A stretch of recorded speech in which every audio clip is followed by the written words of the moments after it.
Assalamualaikum generasi pencerah, selamat datang di kampus pencerahan Universitas Muhammadiyah Sidoarjo.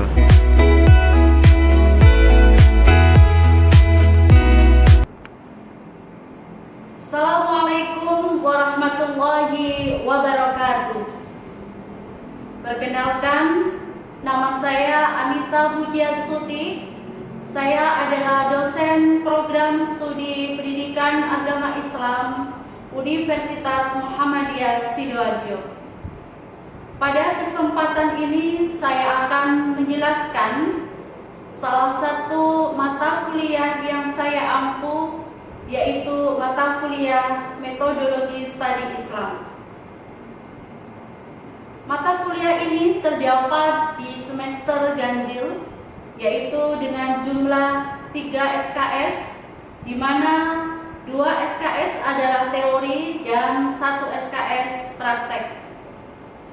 Adapun capaian pembelajaran mata kuliah Metodologi Studi Islam adalah mahasiswa mengetahui dan memahami secara komprehensif metodologi studi Islam yang meliputi pendekatan dalam studi agama, model-model kajian terhadap Islam, serta konstruksi teoritis, sehingga mahasiswa memiliki kemampuan untuk menerapkan dan mengkaji sebuah kajian keislaman. Sedangkan deskripsi mata kuliah Metodologi Studi Islam ini adalah mata kuliah ini membahas tentang pola kajian Islamic Studies sebagaimana berkembang dalam tradisi akademik modern atau barat. Pola kajian yang dikembangkan dalam studi ini adalah upaya kritis terhadap teks, sejarah, doktrin, pemikiran, dan institusi keislaman dengan menggunakan pendekatan-pendekatan tertentu seperti pendekatan teologis, historis, antropologis, atau psikologis yang secara populer di kalangan akademik dianggap ilmiah. Kajian dengan pendekatan ini banyak dilakukan oleh para pengkaji Islam yang memposisikan diri sebagai outsider atau sebagai insider dalam studi keislaman kontemporer.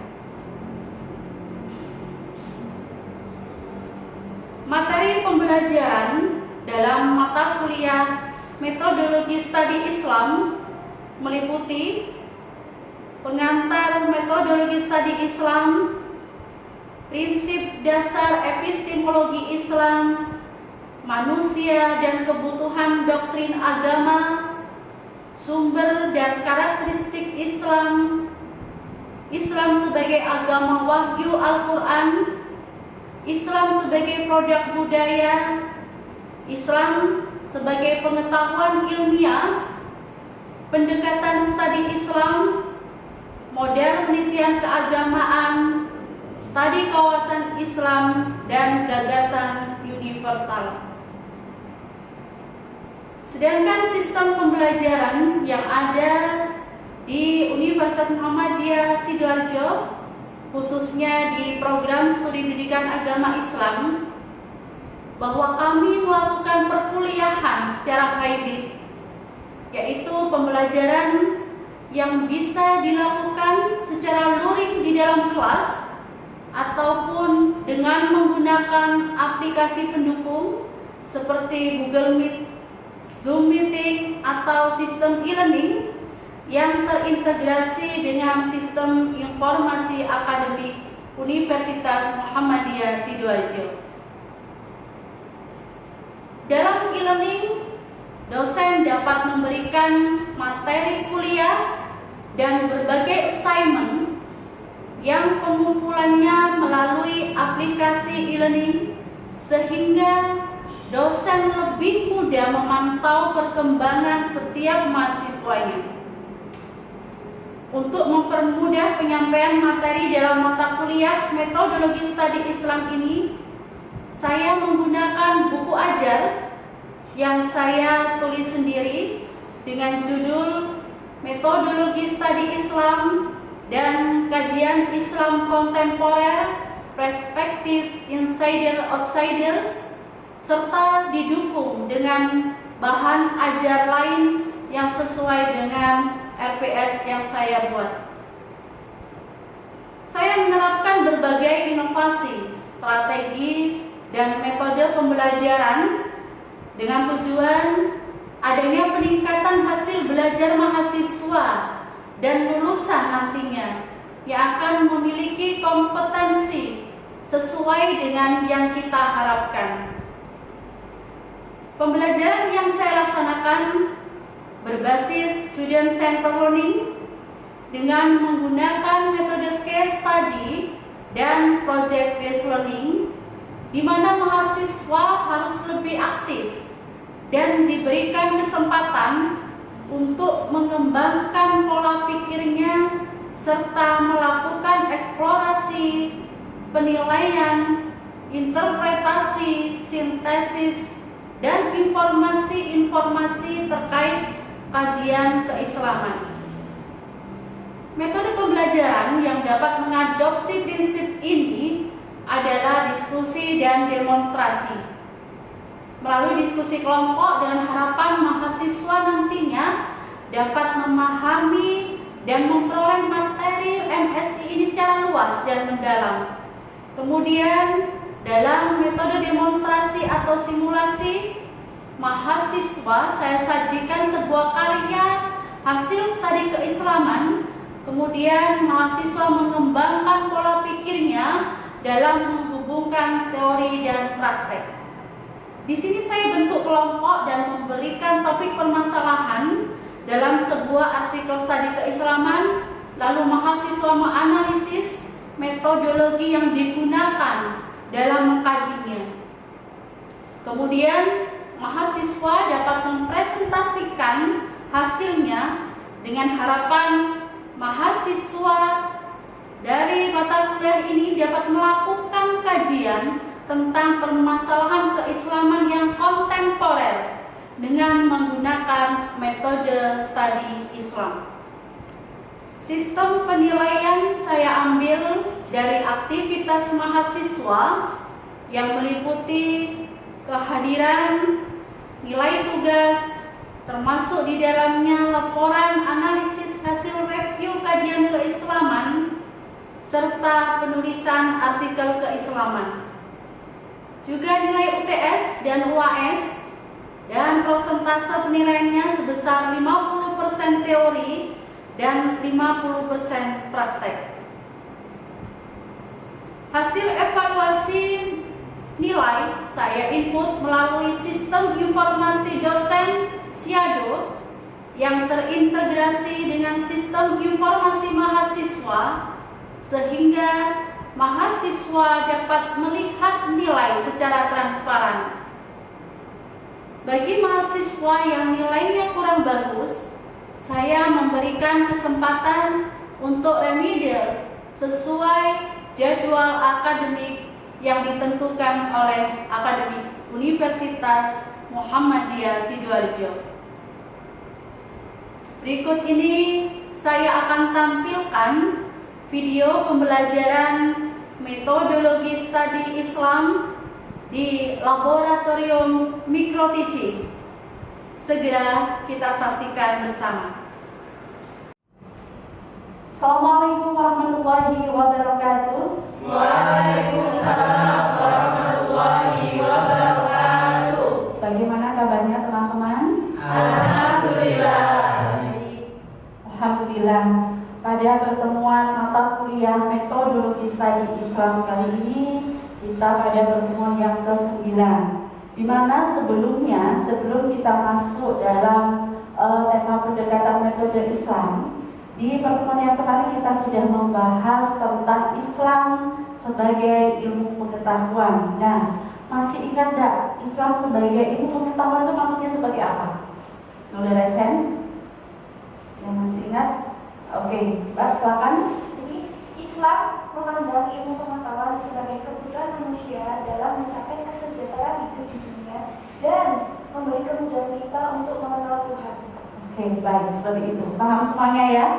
Paham. Oke, yang paham akan saya lanjutkan tentang pendekatan metode Islam. Sudah membaca di rumah kemarin, sudah saya berikan tugas untuk memahami ini. Ada berbagai jenis pendekatan metode Islam. Ada apa aja? Ada apa saja jenisnya? Antropologis. Ya, Pendekatan lagi? fenomenologis, Ya. pendekatan normatif, Oke. teologi sosiologis. Oke, bagus. Berarti sudah baca semuanya. Nah, kita tahu sendiri bahwa pendekatan itu adalah cara pandang yang digunakan oleh ilmuwan, baik itu muslim atau non-muslim, dalam mengkaji sebuah studi keislaman. Nah, ini adalah jenis-jenis pendekatan studi Islam yang tadi teman-teman sebutkan. Namun ada beberapa sebetulnya, tapi hari ini kita fokus di 5 ini dulu, nanti akan dilanjutkan ke pertemuan selanjutnya. Baik, untuk mendalami ini teman-teman berdiskusi dengan temannya ya sesuai dengan pembagian yang kemarin untuk memantapkan kembali apa sih yang dimaksud dengan pendekatan normatif, fenomenologis, sosiologis, antropologis, dan teologis. Karena apa? Semua pendekatan ini adalah dipakai oleh semua ilmuwan, baik itu insider maupun outsider. Nah, kita tahu ya kemarin insider dan outsider itu masih mengkaji tentang keilmuan, tentang keislaman. Nah, sebelum kita lanjut, silahkan nanti berdiskusi, mantapkan kembali bagaimana pemahamannya tentang beberapa pendekatan ini. Silakan, ada waktu 1 menit untuk menetapkan kembali jawabannya. Saat itu akan saya persilahkan untuk menyampaikan masing-masing dari penjelasannya. Oke, boleh berdiskusi dulu.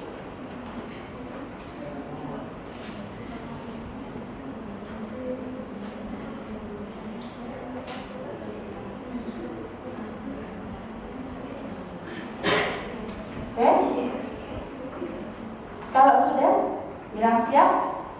Siap ya? Oke, baik. Kita mulai dengan pendekatan normatif. Siapa yang bisa menjelaskan kemarin berdasar pemahamannya? Oke, silakan Mbak. Menurut saya, pendekatan normatif adalah studi Islam yang memandang masalah dari sudut pandang legal formal dan normatifnya. Nah, maksudnya legal formal adalah hubungan halal dan haram, sedangkan normatifnya yaitu seluruh ajaran yang terkandung dalam nas Al-Quran. Oke, berarti dari penjelasan teman kita tadi, pendekatan normatif itu kita harus merujuk ke nas, gitu ya. Nah, ini kelompok 1. Bagaimana pendapatnya tentang kelompok 1? Ada tambahan pendekatan normatif? Oke, Mbak, silakan. Dalam kajian yang lain, pendekatan normatif ini juga memiliki hubungan yang erat terhadap pendekatan teologis. Oke, ya nanti akan kita cross check ya. Apakah ada hubungannya dengan pendekatan teologis? Baik. Yang kedua, pendekatan fenomenologis. Kelompok kedua siapa? Oke. Terkait dengan pendekatan fenomenologis sendiri, ada 3 poin dari fenomenologis sendiri. Pertama, filsafat, kedua sejarah, dan ketiga pengertiannya secara lebih luas. Nah, di pendekatan fenomenologis ini berbeda dengan pendekatan filsafat dan memiliki perbedaan, yaitu pendekatan fenomenologis ini lebih menangkap pada fenomena yang terjadi di kalangan masyarakat seperti itu. Oke, berarti kelihatan ya nanti artikel ya yang nantinya menggunakan pendekatan ini harus melihat fenomena yang ada. Baik, ada tanggapan? Kalau tidak ada kita lanjutkan ya, nanti di akhir boleh bertanya. Selanjutnya pendekatan sosiologis kelompok 3. Kelompok 3 siapa? Oke, Mbak Indah silakan. Pendekatan sosiologi yaitu ilmu yang menggambarkan tentang keadaan masyarakat lengkap dengan struktur, lapisan, serta berbagai gejala sosial lainnya yang saling berkaitan antara satu sama yang lainnya. Baik, kita harus cermat melihat gejala masyarakat yang ada, itu sosiologis. Kemudian yang keempat sudah dipahami, kelompok 4 pendekatan antropologis. Siapa? Oke, Mas Daha silakan. Mengutip dari Prof. Abudinata dalam bukunya Metodologi Studi Islam, yaitu pendekatan antropologis ini adalah salah satu upaya memahami agama yang dapat dilihat dari wujud prakteknya sesuai dengan tumbuh dan berkembangnya masyarakat. Dan pendekatan ini juga bisa menjawab problematika yang ada di dalam masyarakat bersama dengan sosiologis. Baik, sudah paham ya. Yang lainnya sudah paham tak itu? Oke, terakhir pendekatan teologis kelompok 5 siapa? Kelompok 5? Oke, baik silakan Mas. Pendekatan teologis itu memahami agama dengan menggunakan kerangka ilmu ketuhanan yang bertolak dari suatu keyakinan bahwa wujud empirik dari suatu keagamaan dianggap sebagai yang paling benar dibandingkan dengan yang lainnya. Oke, cukup? Nah, baik. Dari sini ada pertanyaan dari penjelasan tentang pendekatan yang ada dalam studi Islam atau tentang mengkaji keislaman ya. Sebelumnya sudah saya jelaskan bahwa mengkaji itu ada dua, dari insider dan outsider. Silakan, boleh yang dia tanya? Oke, silakan Mbak. Mengapa pendekatan insider tetap melakukan penelitian pada studi Islam? Apakah mereka tidak yakin dengan agamanya sendiri? Oke, saya tangkap pertanyaannya. Baik, insider memang kan dari orang dalam Muslim sendiri. Kenapa kok masih meneliti tentang keislaman? Gitu ya. Apakah mereka ragu tentang kebenarannya? Coba sebelum saya jawab, mungkin teman-teman ada yang punya pendapat? Oke, silakan. Jadi kalau menurut saya karena para pengkaji insider sendiri ini mengkaji keislaman sendiri untuk memperkuat suatu ilmu pengetahuan itu sendiri. Jadi mungkin itu. Oke, berarti bukan atas dasar doubt ya. Doubt itu adalah sebuah keraguan. Kalau dasarnya doubt itu pada outsider. Tapi kalau insider itu pembuktian. Ya, pembuktian akan kebenaran. Dia tidak ada ragu sama sekali, tapi ini membuktikan kebenaran itu. Itu sudah paham ya Mbak ya? Oke. Baik, untuk tugas selanjutnya teman-teman, nanti silahkan dicari artikel tentang keislaman. Nah, kemudian silahkan dianalisis pendekatan yang digunakan oleh pengkaji tersebut. Itu bebas, silahkan cari artikel Sinta 1, Sinta 2, atau Sinta 3. Ya, minimal Sinta 3. Oke, paham teman-teman? Baik, terima kasih. Saya akhiri cukup sekian di pertemuan ini. Semoga bermanfaat. Saya akhiri. Assalamualaikum warahmatullahi wabarakatuh.